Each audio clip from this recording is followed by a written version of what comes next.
Hello everyone, welcome to another episode of Catchup, and today my guest is so many names. Tannasha Lindsay for me, Right. and then Tannasha Lindsay for those people in America, like they don't know me from school. Yes. Then there's Madison Taylor. Yes. That's my internet handle, and I'll tell you why later. All right. And just all sorts of different names. And then I have different names for myself. Yes. Because I have alter egos to deal with every situation. Can you please help us? So depending, like, I don't know if you remember in high school when I would like MC concerts and so forth. A lot of people don't know I'm like devastatingly shy. By the way, hot out here with the sweat. Yeah, man. But oh yes. my gosh. See, I'm so shy. You would have to tell them how many conversations we had to get me here. Right? I am so painfully shy. And so to be able to speak in public, which I do a lot now, and to perform in public, do things like that in public, I have to create a whole nother alter ego who could take the brunt of critique or things like that. So her name is Tannasha. Seriously. So Tannasha is right here right now. Hi. How you doing, girl? It's a pleasure I'm glad that you could make it. Yes. I love the fact that you are here. I was like, please, Lord, bless me with, please, let her come. Yeah. All right. So you graduated when? 1998 from sixth form. From sixth form. Yeah. And I was in Holy Childhood. So the last time for Mannings was when 1996 in 5 green. 1996. We're in 4 green and 5 green. The nerd class. Because wasn't it like red, crimson, and green? Yes, the sciences. Nobody knew I had a problem with being in green. Because I seriously believe I should have been in red or crimson. But I'm so glad I ended up in green, because had I not, I would have missed out on amazing people like Georgia, Cecily, Shelly, Shanoy, all of those people that I love to my core. So I'm so glad. So glad. We were a spirited group and a right balance of the intellect, the nerdy portion to handle the sciences, and then the craziness and the adventure. And the adventure. Adventurous side. Oh, Lord. Yeah. Cecily, talk about a little bit of the other. Oh my God. And it's a shame because in recording this episode, I don't get to see what other people are saying yet. So I guess at the end of it all, because of this amazing project, it all stitches together. Yeah, Trust me. Yeah. So God is amazing the way how I have to just let go and make things flow. Yeah. Because it's gonna start from Garth, and then it's gonna start stitching together from Cecily, then Georgia, and now you. Watch. Oh, Jesus. Watch and see. I'm scared. No. It's good. It's all good. It's all good. So you're gonna give everybody like a 30-second high-level overview from Manning School graduation till now and how you got to the US. Yeah. So after graduating sixth form, I really wanted to go to U to study law, but my parents had other plans.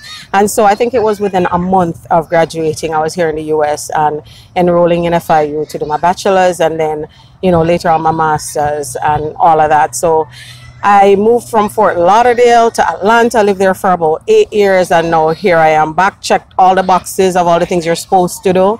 I get married, have kids, white picket fence, 2 little white dog, and the whole 9 yards. And then high level, that's where I'm at. Yes. Yeah.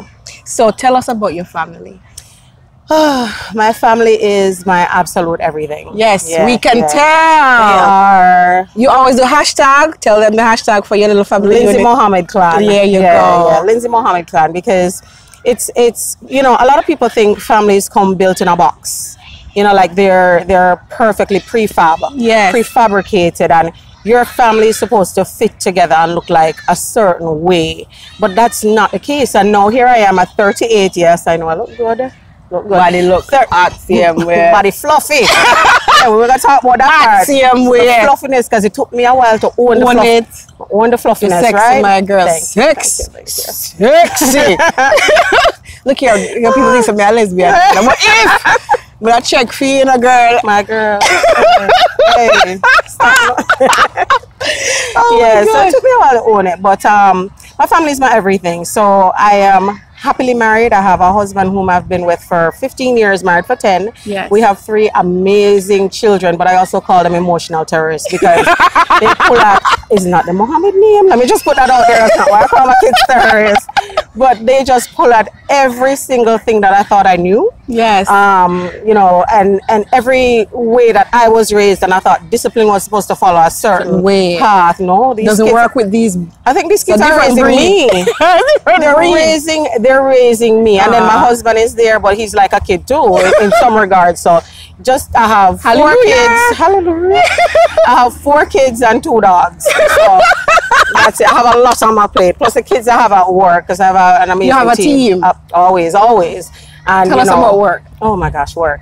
So let's talk about how I ended up where I'm at. Tell me. Yeah.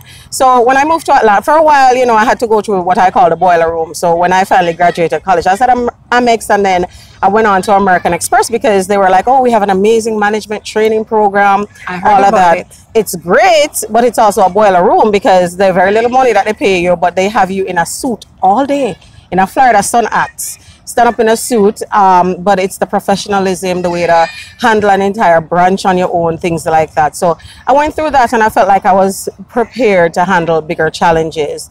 And in making the decision to move from Florida to Atlanta, it was me and my husband deciding, you know what, we want to grow up. Because we're here in somewhat of a cocoon. When you move to, trust me people, when you move from Jamaica to Fort Lauderdale, it's like moving from Westmoreland to Kingston. Right, it's another little Jamaica. It's another little Jamaica, and everybody you knew from back in Westmoreland followed you to Kingston. They either come to school or them come work or something like that. And I felt like I was stifling here. There were too many people here, and I was feeling too comfortable. You know, like... Girl, I understand. Yes. So in order to grow, I don't know if a lot of people have come to this conclusion, but in order to grow, you have to be uncomfortable, because then you have to think about genius ways of, you know, like getting back to that comfort. I feel like the human, like the core of what we are, because we're social beings, right? But we always want a level of comfort. We do. And so you're always striving to be comfortable. So whenever you're comfortable, you're not striving for much, right? So we decided, mediocre over time. Exactly. So we decided that we wanted something else. We wanted to buy a home. We had a daughter at the time, Taylor. She was born in 2006. And we were like, you know what, to hell with Fort Lauderdale. We're just sick and tired of everybody, sick and tired of everything here. Plus, career-wise, it didn't feel like I was going to go anywhere. So we packed up, no job. This is how I know God is good. Ballsy. Yeah, girl. This is how I know that there's a God, that he's so good and so amazing and always there for me. And that he has a greater plan for all of our lives, whether we know it or not.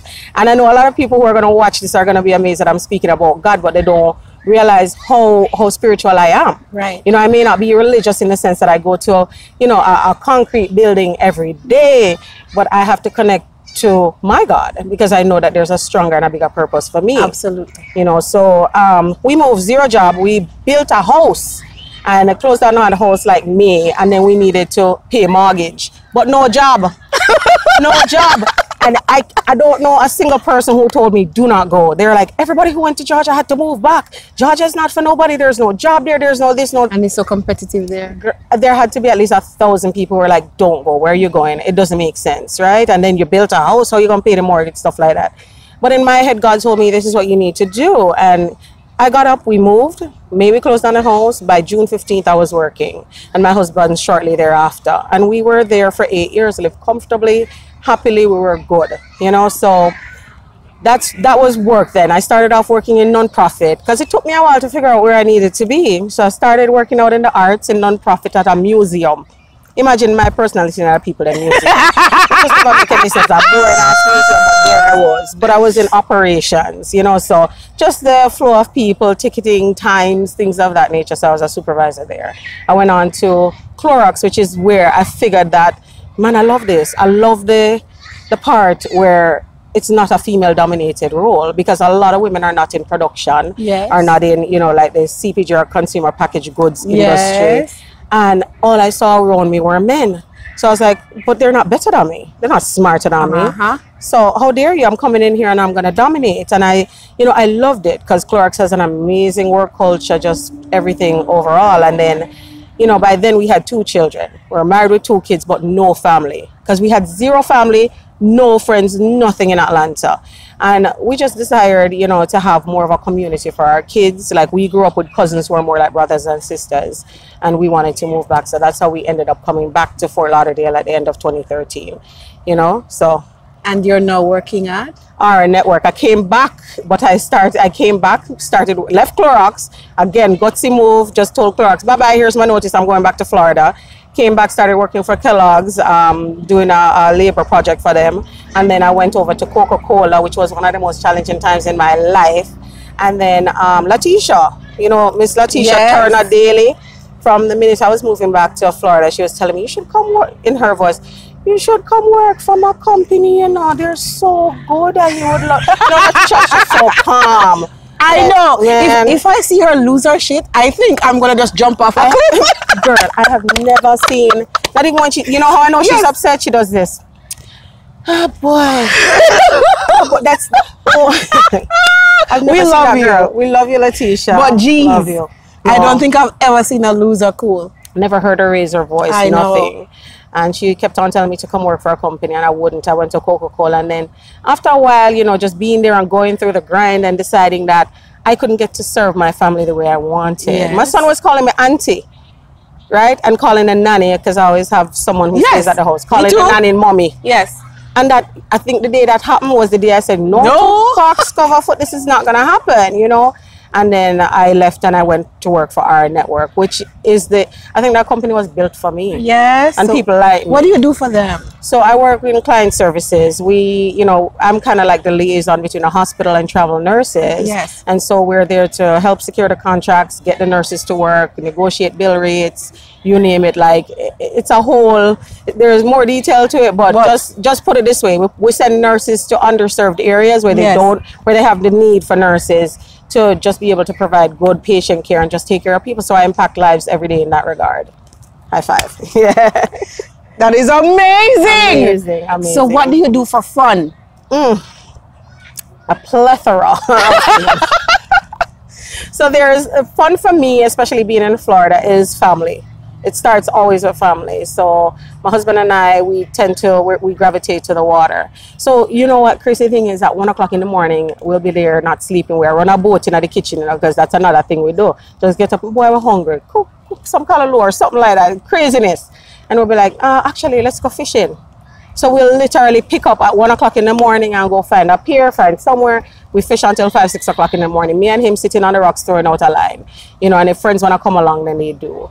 Besides that, awesome. It's crazy. Where you going at 1 o'clock in the morning? It's like living. It's like living in the moment of things. You have to. And before I used to operate only off alarm clocks and set things, and everything must fit in a box. And you realize, just go. Just go. Life is there, just go, right? And so we'll do that. But then for the most of it, it's entertaining. I love having people over. I love wine. I probably love wine a little bit too much. And so just having friends, good conversations, and just, you know, being with family and friends, being surrounded by love. Yeah. Oh my goodness. Like last night. Last night was so refreshing for my spirit, for my soul. So good. So had good. An amazing time. So back in Manning school days, we're going to talk about favorite teacher, subject, and memories. Who was your favorite teacher? You know, it took me a while. I went, because at first I was going to say, never like, none of that. I never like, none of that. But then, you know, man, I had to sit back and think. And I remember, like, the most formative years of Manning's, it was definitely Miss Boyd. And I'm going to tell you why, Miss Boyd. Right, Miss Boyd again. Come on. Stop. Yeah, somebody people them to call your name. Yeah, it was Miss Boyd, and I'll tell you why. Because a lot of teachers, I don't know if a lot of people knew, but in Manning's, teachers used to pick on me. And I don't know if you know, it was because I was a slight bit rebellious. Just a little, ever so slightly rebellious. Oh my goodness. In that, you know, I had the big woman hairstyle. I had the hair color in my hair. My skirt, no matter how long the dressmaker did it, I had to hem it up to where I wanted it to be. I mean, I didn't wear my shirt regular. Yeah, I was probably too much out there at my even our sixth form, I'm like, sexy. Oh, jeez, man. But, you know, but Miss Boyd just accepted me for me, and she allowed me to be myself, and I could speak and, you know, hold my opinion. And when she needed to check me, she checked me, and I loved it. I loved it. Plus, because she did it in love. She did it in love, you know, and she would pull me aside and say, "You little girl, you know, that's smart. But the world not going to know if you continue like this, little girl." She put me back because, you know, I feel like you're a big woman, you have the big woman hairstyle and all of that, and she kind of just put me in check, but in such a good way. And she truly inspired a love for the sciences, because I thought I was going to be a doctor, you know? So I wanted to do that kind, you know. And you were brilliant. Yeah, I finally, I'm now able to take a compliment, because I wasn't able to. I'll be like, no, but you know, you were brilliant. You're finally, thank you. Thank you. Smart. I accept it. Thank you. Yes. Thank you, you know. So she was one of my favorite. But then there's Mr. All Foot World Channel, when foot them just bend up a certain way. And the reason why, you know, Mr. Chana was one of my favorite teachers, that man believed in me when a lot of people did not. Yes. Yeah, because I said, I want to play volleyball. And people laugh after me because I failed miserably at netball. You know, you forget me. No, I forgot. Yeah, no, me did it on the bench. I was the bench warmer because I said, okay, I want to get more physically involved. I love netball, watching. And in my head, I was glorious on the field, but the court, but I wasn't. So, you know, I wear the uniform of every match, you know, me handle the ball, them and all of that. But yeah, I was a bench warmer. So I said, you know, I feel like I'm dying over here. And I would sit on the bench and watch them playing volleyball across from us. Yes. Right in front of where the tuck shop was. Yes. And I said, that don't look too hard. And I went over there one evening. I'm saying, yeah, man, you can come to tryouts. And everybody was like, no, sir, you can't play ball. And they laughed me to scorn. And I went, and when I did my first little set, the man said, but it's like art. You saw me hear that? Oh, geez. Music to Natasha's. Music. I was there, and I eventually became the captain of the volleyball team. I won MVP for a tournament we had, like, you know. Is that in your sixth form days? In my sixth form days. I was in early childhood. Yeah. Girl, I missed that. I missed those that year. You couldn't, no matter where ball there, even if it almost went wrong, I was going underneath it and setting that ball. As I brilliant, like, that truly. So big up Mr. Chana. Big up Oral. I don't know you're there, but big up yourself. Yeah. So tell us about your favorite subject. My favorite subject. So looking back, I think maybe fifth form, sixth form years. So fifth form, it was definitely English literature. And it was taught by Ms. Jackson, whom I still carry a little bit of grudge for.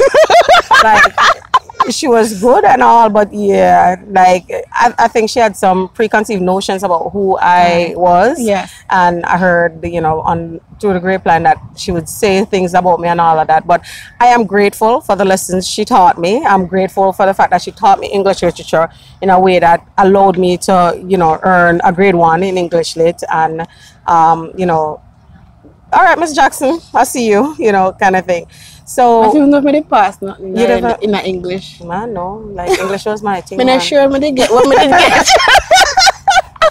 But we knew you and your essays, man, and you are Mrs. Clark. Yes. Oh, Miss Clark. Miss Clark with her glasses.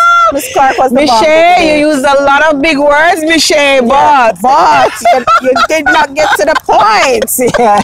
Yeah, she really, you know, I forgot about Miss Clark. How is she? I remember you back and forth with Mrs. Clark. I don't know. Let us know how Mrs. Clark is doing. Let us know how Mrs. Clark is doing, because yeah, she used to laugh at me and shake her head. Yeah, she did. She used to have a ball. Yeah, reading your stuff.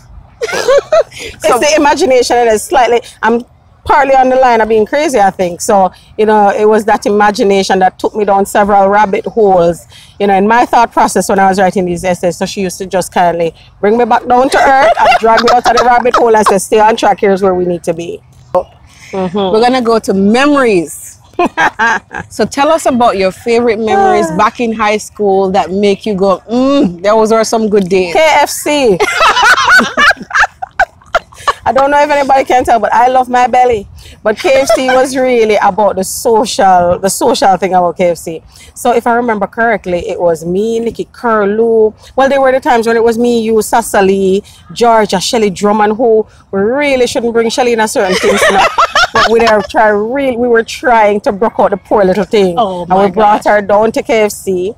And Garth, oh my precious Garth. Garth Williams, I love you. I would really love to connect with you someday. You know, I would love for our kids to meet, because I can remember from first form, you were a constant in a lot of the memories I had. You know, you work for him too. Yeah, really? Oh, good. I'm glad. Because he was there when I wanted my, what was it? My cheese cocoa bread patty sandwich. It was Garth. When the line was too long, it was Garth. We had some really good conversations, shared a lot of things. And even when he started having like his girlfriends or romantic interests, he was asking our opinion and stuff like that. So that's my Garth, man. Garth is my guy. But he was there right there in the KFC mix-up. I didn't ever know. So, you know, in fifth form and all of that, I was the one who was always in charge of the household's financials. My mom kind of thrust that upon me starting in third form. Yes. And so by fifth form, automatically, you know, this was back for those of you who are younger and don't know. People actually used to get paper checks. So my mom got her check from school. You know, she was also an educator, and I would have to take it down to the bank, change the check, pay the water bill, pay the light bill, go to the grocery store and all of that, which I did with ease, but I took out my share first because I need to have my KFC fund money, you know, and Georgia had hers, and we won't talk about how Georgia came by her money. We won't, but we all had our KFC, and I talk about we spent big and we're buying lunch for us, our food, whatever. So those are some of my most fondest memories, staying late and, you know, just hanging with you guys, having an amazing time. And then when I got to sixth form, it was Nikki Curlew, Marisha, and some of the other ones that we used to just do the KFC thing. And then there was that time, I don't know if you know that they had banned Manning students from KFC because there was a food fight. I was not, I'm making the disclosure, I wasn't a part of the food fight. She was not. I was identified at being on the location, but I was not part of the food fight. But yeah, those are some of my most fondest memories on campus. Off campus now, Sweet River, where I used to go to school and go Sweet River, or girl on a dust Andre, and go cook pots, or we just over scheme. There were so many other things we did that we probably shouldn't do, but yeah, we used to just do road, right, uptown, downtown, and poor Mr. Fox, we used to just storm the gate. And Fox, where y'all going? Fox, move your man. I mean, I chose the wrong person. Poor Fox, we should just storm the gate and then promise him we'll bring him back something, and him take it. So yes, that was a slightly good arrangement, but yeah. So we're going to talk about your personality. Your personality back in high school. And we're going to talk about it today. So what words come to mind when you think of Tannasha back in high school? In high school. So I'm going to give you two views to it. All right. There's a personality that everybody thought I had. Yes. And the personality that I thought I had. Okay. So everybody was probably thinking, oh, she's full of life, vivacious, loud, fun, you know, energetic, all of that. Yes. In my head, I was like, you're too enough. I was constantly trying to calm myself and tone myself down. A lot of people didn't know that. I also dealt with several insecurities that a lot of people just thought, oh, she's so confident, you know. Yes. I personally hated when people say, you know, for a fat girl, you're really just pretty, you're this, you're that. Why you have to start off with for a fat girl? Can't I just be a fluffy girl? And by the way, I wasn't fat, I was just thick. I mean, they're tickers, right, in high school. But, you know, yeah, like that was my thing. I constantly, like, I would take, that's why I struggle with taking compliments. Because I always used to question the you know, whether or not they were being so true. Yeah, the authenticity of what they were saying. Were they, it was like a back, you know, somebody ever give you a backhanded comment? Yes, yes. Yeah. For a dark girl. For a dark girl. Them righty. For a dark girl. I wouldn't even tell you that. Like if they were to say that to me now, I would have checked them on spot. Right? But back then I was like, oh, thanks. And then I wondered in my head, you know, they really mean it? Are they laughing at me when I turn my back? Stuff like that. But of course, I'm not going to give the enemy any power, so I'd walk off, oh yeah, thank you, girl, and, you know, walk off all confident but you and didn't stuff. believe. I didn't believe. You were a sexy, beautiful badass. Thank you. To me. Thank you. Thank you. To me, but just a bad ass. Maybe and you were not scared of the teachers at all. Maybe it's because my mom was a teacher. Yes. I'm never afraid of my mom. So of course I'm in the same regard. You know, like, oh my goodness. God bless you for having dealt with me as you did. I think at one point in time he was just like, I'm over it. Because he was waiting for me at the school gate every morning. And it's like, hold on, we not just have this conversation yesterday. Why are you late? So, well, Mr. Coach, you don't know, I don't drive the bus. I can't control what time the bus gets here or the taxi. And it's like, stand out here, and I'd stand out there and have the time of my life. And so it further pissed him off. You know, so yeah. I wasn't scared. You were like you're like a little mini hero, like when you're sitting to the teacher, like, yes, say it for us, Michelle. Yes. I don't remember those. I don't. Interesting. I do not. Which teacher were you scared of? Can you think of even one? Not one. And you answered them back? Yeah, I did. You always had a point of view and a perspective. Yeah, because... And you didn't necessarily have to share yours. No, that's And true. yours will be heard. Yes. Yeah. Yes. Yes. But maybe that's why I'm now a conspiracy theorist, because now it's expanded. I don't believe anybody. I'm not afraid of nobody. And I'm not going to let you determine what truth means to me. Right? I'm not going to let you determine how I should live my life, the rules that me or my family should live by. You know, like, I can't. I question absolutely everything. Yes. You come on CNN and you tell me the GDP of this country is this and this. I'm like, really? Because when I was doing my research, that's not what I found. You know, I question absolutely everything. Not questioning it in a disrespectful way, but I crave knowledge. I like to know. And I truly hate when somebody knows something more than me and put me on spot and I have no clue what you're talking about.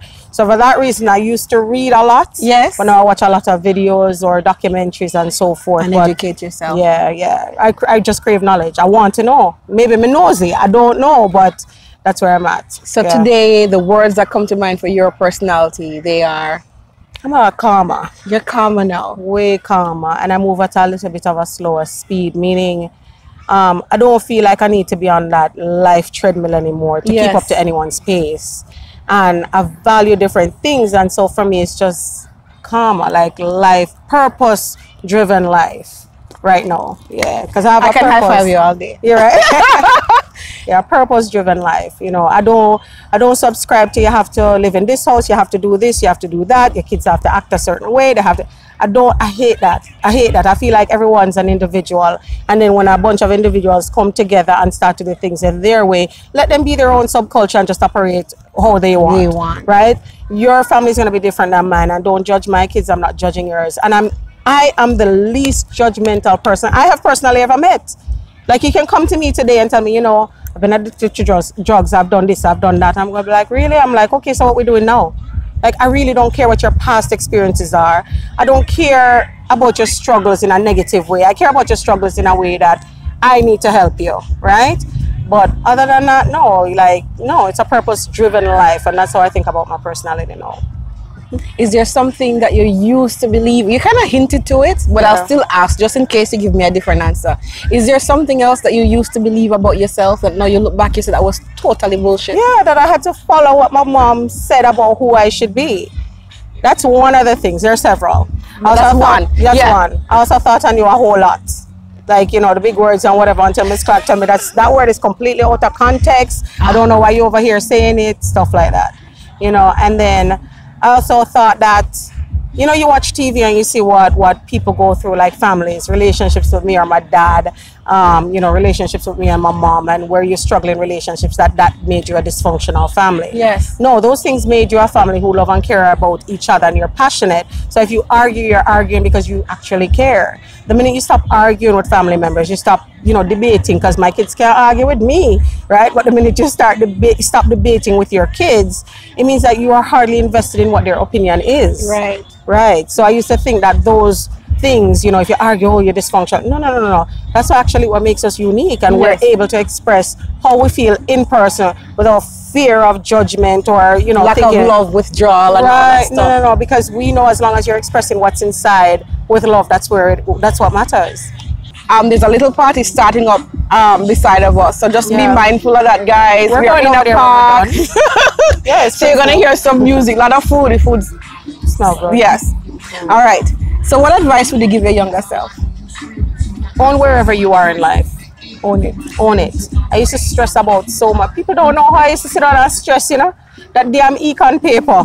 Like, I would have anxiety attacks because I felt like my mom's a teacher, upstanding member of the community. I have to be this kind of way. I have to do this.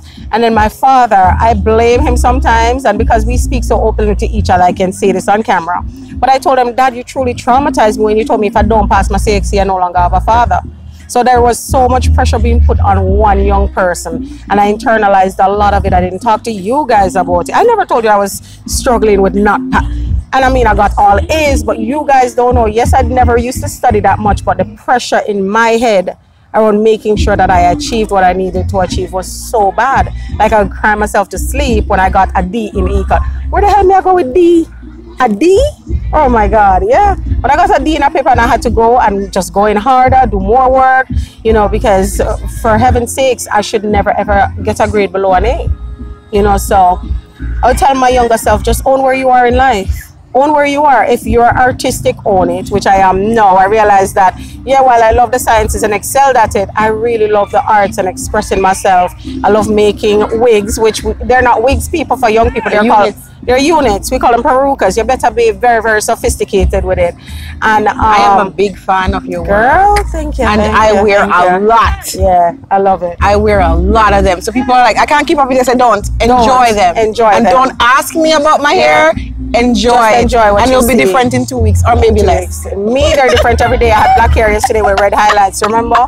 And so it took me a while also to just, you know, say, okay, I love wigs. What's wrong? You know, you think about wig, your granny thing, right? Yes. No, and my husband, Andre, big up yourself. You get to have a different wife every day. We're never bored. Never bored. My husband loves it. Loves them. Loves it. Yeah. I love the energy between you and your hubby. Yeah. You are authentically you. Yeah. And no one else. And he allows me to be that. And he allows you to be that. And it's a love for me that I never had until I got married to my husband. Yeah. Yeah. Isn't it wonderful when you don't have to be what you think the man wants you to be? No. He allows me to be me. You should see me at home without the wig when I have the big two-dodo braids and he's there rubbing my head. And, you know, because we're not so outward with our affection in front of people. Yeah, we'll post our occasional Facebook thing and it'll look like we're just friends. You know, like a lot of people, you see them hugged up and the this and the that. That's not us. We're actually very good. We're best friends. That's how our marriage. Yeah, and a lot of our interests are the same, which is how we got together. Because I always thought I would want a man like Tyrese, you know, big and muscular, with a whole heap of tattoo, who could have lift me up because I'm a fluffy girl. Yes. And then here came this little Indianish looking guy. Him eyelash them longer than mine and yours combined. With this, what them called pretty hair. I no longer say that term really.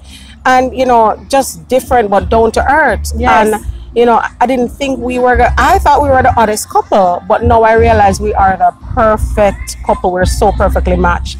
Because when I need to take center stage and be me with this big, bold personality, he lets me. He's in the background just there trying to make sure that I'm safe. That's all he cares about. Girl. You know, and when he wants to be down to earth, underneath a car fixing it, yes, I still race cars. And that's his thing too. He works on project cars and so forth. You know, he allows me to be there. He's not questioning whether or not a woman can do this. And then he said this, and I think that just assured me that, yeah, we're really matched for each other. He said, you're the only other person that I trust entirely with my life to race with me in the car. Meaning I'm doing the racing and he's sitting there, not even his brother. So a lot of people will be like, but that sounds like foolishness. No, for people who know that you put your lives in someone else's hands every time you get in the passenger seat. Yes. And for him to say, I can go to sleep knowing that you're going at 100 miles per hour, not on Main Street. I believe that Facebook is the FBI. I won't even talk about that. Not on Main Streets or whatever when we're, you know, out there doing us. But he completely trusts me. And I don't think I would be who I am today if this man wasn't in my life. Yeah, you know, like he is. Isn't it I'm getting teary-eyed. Isn't it wonderful to have that freedom, honey? Yeah, we weren't always perfect. A lot of people won't talk about their relationship, right? You know, if you watch my episode, Mr. Marriage bust my ass. Yeah, marriage bust my ass. Girl, I wouldn't say. I'm getting teary-eyed. Think about having to live with a whole total different personality. It's a whole different person. You know, leave the toilet seat up, do all the things. When you cook your rice and peas a certain way, him gonna tell you your mother cook it. Yeah, them things that we had to struggle the first part of our marriage. Oh my goodness, girl. But then I also think about it this way: when you're putting together a team, because me and you in the corporate world, right? You go through the whole conflict and headbutting, storming, and then you go to norming, where you normalize. Yes. And now you know what the other person expects and what you like. And we stormed for the better part of the first, I would say, 4 or 5 years of our marriage. Oh, we stormed. But the one thing I can tell you, he never walked out of the storming session. He never. I was the one who was like, I don't want to storm. Yeah, me done. It's like, what? You know, I was done, but he was right there, and he wouldn't let me walk out. He would rather us have it out. And it took me a while to get with the way that he just says exactly what's in his mind. Because remember, I don't come from that world.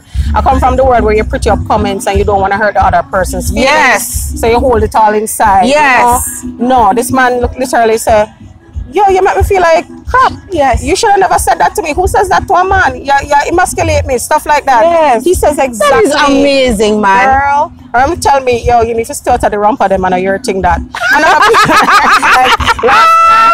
on his rump, I swear I owned it, but I couldn't zip it up. And he was there, trying to get it up. And I said, okay, I go for the girdle. The girdle wasn't working. And then he came and he was like, yo, this really rough on my fingers because this zipper murdered my finger.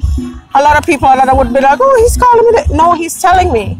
He's checking me right now because he doesn't want me to go on the street and have somebody else tell me that. And that's why, like, we had to get to that where I wasn't sensitive to those comments and he wasn't sensitive to the underhanded crap I used to do, because I used to be, what do you call it, passive aggressive. Yeah, I was, oh my God, I'm revengeful, so I'm passive aggressive. I wait. You know, so we move past all of that, and we're exactly, he's the bestest dad that my children could have, because believe it or not, I'm the disciplinarian. This girl would never follow a single rule. I'm the disciplinarian, and he's the one just there embracing his kids. You know, like, he loves them and he puts them above everything else, including me, and I'm very good with that. I want him to put them first because his children are his absolute priority. Yeah. Isn't that sexy? Yeah, he's one of my heroes. Isn't that sexy? It's so sexy. It is so sexy. He's surrounded on the bed with his 3 kids and they're all watching TV, they fall asleep. That is like porn for us. They don't understand, right? They don't understand. It's okay, go ahead. Me and my kids are over here. Yeah. Oh my God. Love him. Yeah. All right, to a more serious topic. Walk us through one of the most challenging seasons of your life, and what did it teach you about yourself? Yeah. So let's put it this way, challenges are always going to be there. We're going to have challenges at work, relationships, friendships, everything like that. But friendship stuff, not true. That's another episode. Back to you. I learned some tough lessons there, because not everybody you think is a friend is a friend. Amen. Right? Hallelujah. And what I've found now in the later part of, like, now I'm 38, is that the friends I had in high school are actually truly my best friends. They're the ones that never change and are that constant. Who we don't talk to. Big up yourself, Taryn. Sometimes you call me and I'm not always available, or vice versa, but I won't talk to Taryn for 4 months at a time. It don't matter. Time don't matter. Another one. Time doesn't matter with certain people. Pick up the phone and the first question, you okay? If I say no, okay, what do you need? What do you need me to do? And they're right there. So those are the ones. I don't call them friends anymore. Those are sisters. Understood. Right? Honey. And then you have your acquaintances. So it's the learning to put things in category, including people. Because not everybody is in your life for the same reason, and not everybody should get so close to you. You give them just enough. You feed the soul if you can, because that's why we're here, to make other people great, I feel. You feed the soul in any way you can, right? But not everybody should always get so close enough to you. You know, but what were they talking about again? Challenging season. Challenging season. Look here, but I get it. Yeah, the most challenging season for me. So, like I told you, the anxiety of not knowing if I was going to get a good grade, all of those things. That was, sure, I've had challenges in my marriage. Okay, challenges with school, challenges with career. The most challenging thing for me was when I was living in Atlanta and I got laid off from that same museum job. Here, how the people them lay me off. I was on maternity leave with my second child. So, you know, 1 month after having my daughter, I get a phone call from the HR director saying the museum, they didn't make enough money last year because they're non-profit. All the money goes back into operational costs for the next year. Yes. But they forgot something. I was the operations supervisor, so I had inside knowledge of what the budget looked like versus the money, right? So they called me saying, unfortunately, your position has been eliminated. I was like, huh? I said, you know I'm on maternity leave, right? Right. But according to the law, if we're doing structural changes, we can still lay you off. So they did their homework before they called you. Correct. But they're stupid, because I know what the social thing is, and the museum needs zero bad press. So I had to put on that lawyer hat. You remember the lawyer? I came to the US. Yes. Yeah, and I wrote several letters. Yeah. So I did my thing, because unfortunately they also made a mistake of reposting my position with a lower pay. So that was the whole objective. It's not that they didn't want me. They retitled the position and offered lower pay, like I'm talking like $10,000 less, because they know they couldn't come to me with the BS of trying to pay me 10 grand less. But you're doing that also while I'm on maternity leave. I'm just go buy one brand new SUV, because back then I believe so if you have only Pitney, you need a SUV or a minivan, right? And I'm like, oh my gosh, what am I gonna do? So I had a little bit of postpartum depression from having my kids, right? Like from having the second one. So I was already in my feelings. I was already feeling a little bit too fluffy. I had this brand new baby depending on me. And while my husband is sitting there telling me, don't worry, it's all going to be okay, and that, you know, we're resilient, because he doesn't worship anything material. So it's like, if we need to walk away from the house, we're going to walk away from the house. If we need to give back the car, we're going to give it. Who cares? You know, it's going to be fine. But I was still so worried, because I felt like, okay, my children need me and I've established a certain type of lifestyle for them. I cannot dare disappoint my kids, Correct. You know? So I spent many a nights crying. It took me 2.5 months to get my position back. And it was through contacting the HR director and letting her know what I had.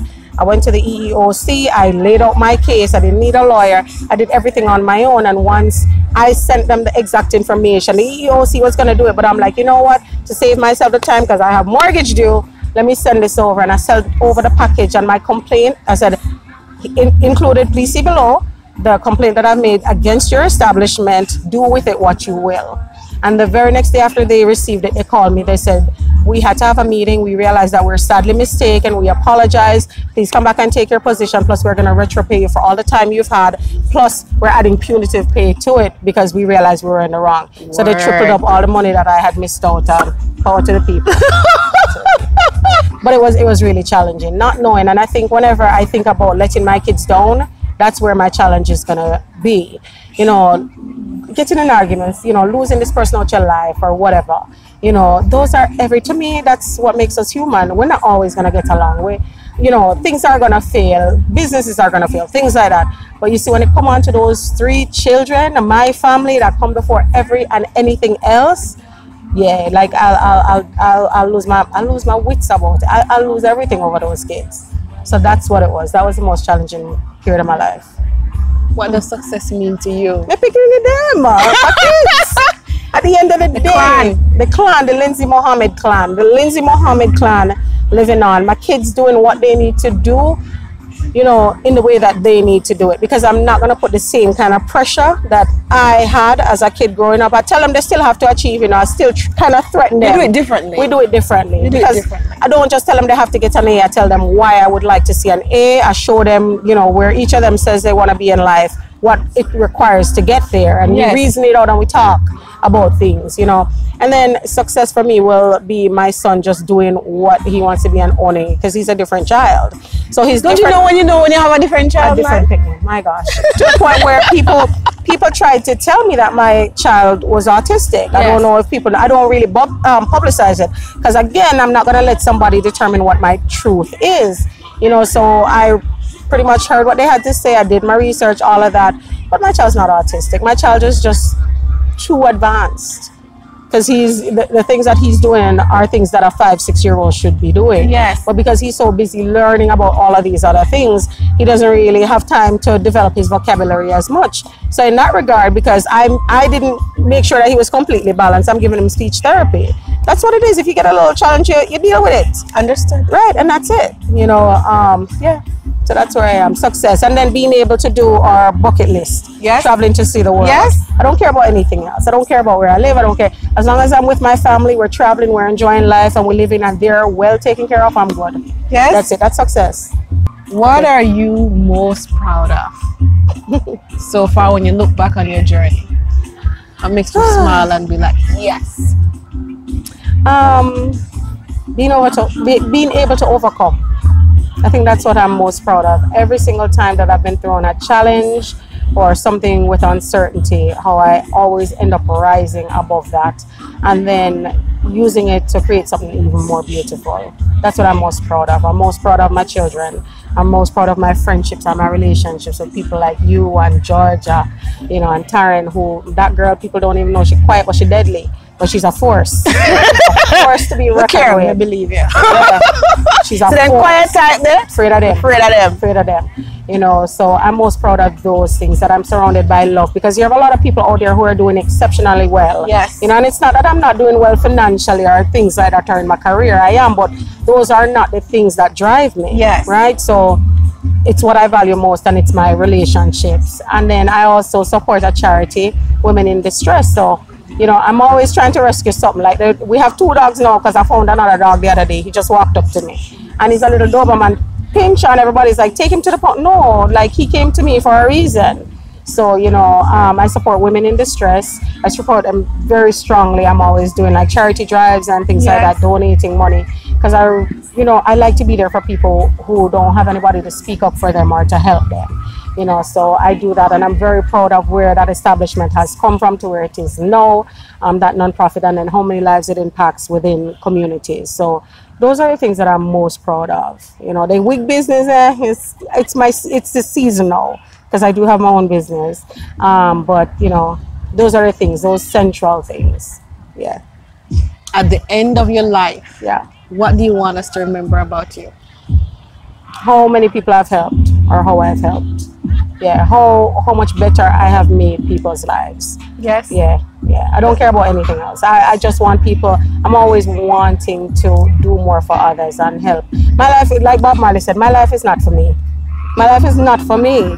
You know, I have to be there for somebody. If I'm not, I don't feel like I'm, you know, energized, alive.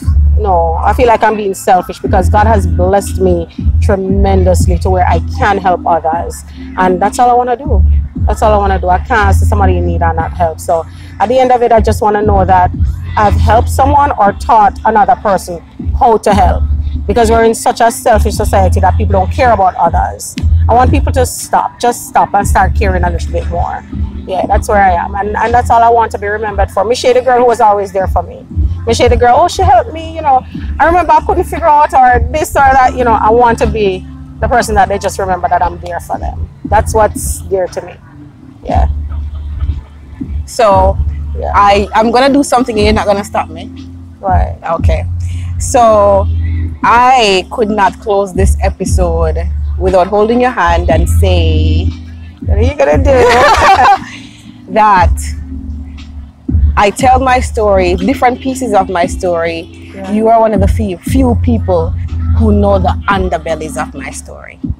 Yeah. Yes. As you know mine. Yes. Yeah. And I won't forget a time that I made a call. I think I was in Mandeville. Oh, don't you? I have to. And I said, Michelle, I need somewhere to go. And can I come to you? And you're like, yes! Mrs. Lindsay, thank you for letting me in your home and putting clothes on my back. You remember the skirt? And so I want to say, during a very challenging time, you said yes and you showed up. And you showed up not just in words but in action. And that time of my life, I needed you and you were there. Why are you making me cry? I know. I know you were gonna try to stop me, so I gave my warning from now, because there's people in your life that come in and stay and do miraculous things, and you are one of them for me. You have a place in my heart when you have to work really hard to get out of that place. I don't know what you're gonna do to get out of that place, but I want you to let you know from my soul, from my kids, because I know you would do it if it were me. I want to tell you thank you. Girl, and not how you. And the second thing I want to tell you thank you for is that you knew that old girl, Nakia, that broken girl, and you know this girl. And you love them both equally. Of course. Because some people only like the old girl, you know. No, you know those people. I know those people. They only like that other girl. Right. And won't allow this girl to shine and be great. No. And you love. I love both of those girls.